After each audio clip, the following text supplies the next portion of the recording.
बे हमनानै लानानै थांनाय लोगो लोगोनो बेयाव मोनसे हुलुस तुलुस परिबेस हाग्रामा महिलारि बिथाङा हा पाट्टा होनो जे कार्बि आंलंआव जानाय जिबायदि थासारि ट्राइबेलफोरनि हानि मोनथायखौ गुबुन जे नन एसटिफोरनो होनाय नैबेबायदि थासारिखौ लानानै दुलाराय बर' फरायसा आफादनि आफादगिरि दिपेन बर' बिथां सारा गोख्रोङै माखासेखिनि बाथ्रा बुंदों।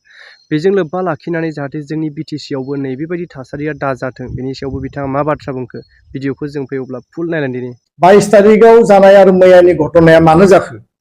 बिनि दाया सोरनि बे बाथ्राखौ जोङो जेला नायबिजिरो जों बेखौनो नुदों जे लिंसन रंफारनि इनिशिएटिभआव थांनाय 13 दिन बेयाव पिसफुल आमरण अनशन माने पिसफुल हांगार स्ट्राइक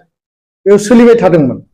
आरो मेन कारना दाबिया जाबाय जे कार्बि आंलंआव थानाय हा हुखौ रक्षणाबेक्षण होनांगौ आरो खेरनियाव थानाय पिजिआर भिजिआर हाखौ माने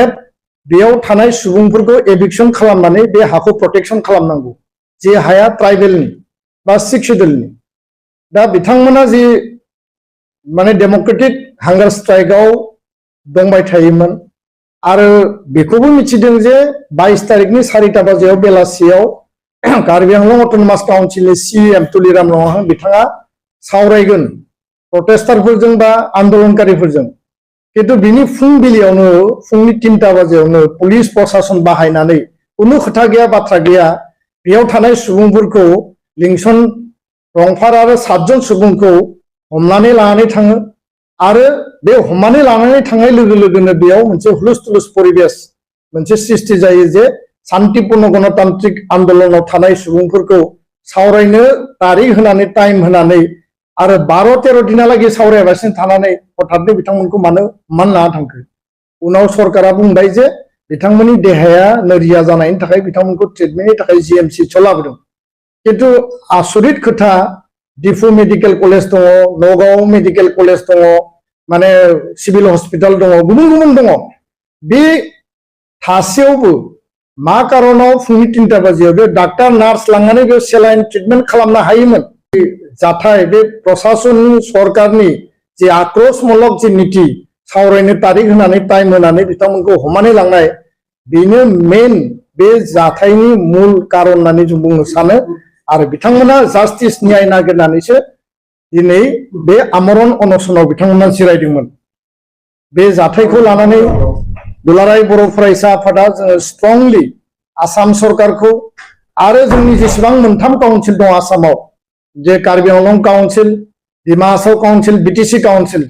मोनथाम काउन्सिलनि सिङाव थानाय जोंनि सिक्स शेड्यूलनि जे अस्तित्व सिक्स शेड्यूलाव थानाय ट्राइबेलफोरनि अस्तित्वनि बाथ्रा जोंनि आइडेन्टिटिनि बाथ्रा जोंनि ट्राइबेल बेलेन्स ब्लकनि बाथ्रा बे गासैखौबो रैखाथि होनांगौआ काउन्सिलनि दायित्व कारण आर्टिकल 244(2) स्पष्टयै लिरनाय दङ जे सिक्स शेड्यूलआ मोनसे अटोनमास मोनसे काउन्सिल जे काउन्सिला माने गावहानो लैंड राइट आरो गावहानो लेजिस्लेटिव एक्जिक्यूटिव बे पावरफ्रा दङ आरो बेखायनो आसाम सरकारा बिनि सायाव बेबस्था लानांगौ सिक्स शेड्यूलनि सरकारा बिनि सायाव बेबस्था लानांगौ किन्तु दिनै कार्बि आंलंआव जि जाथाय जाबाय बे जोबोद दुखुनांथाव आरो बे मोनसे आनवान्टेड सिचुएशन आरो दिनै जोङो नुदों जे बिथांमोनजों सावरायनांगौमोन डायलग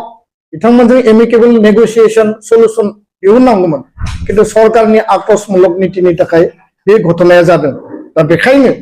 गुबुन मोनसे बिथिङाव दिनैनि बे प्रेस बिबुंसारनि गेजेरजों जोङो क्लियारलि बुंनो नागिरदों जे जोङो खोनाबाय थादों बिटिसिनि मानगोनां चिफ हाग्रामा महिलारि बिथाङा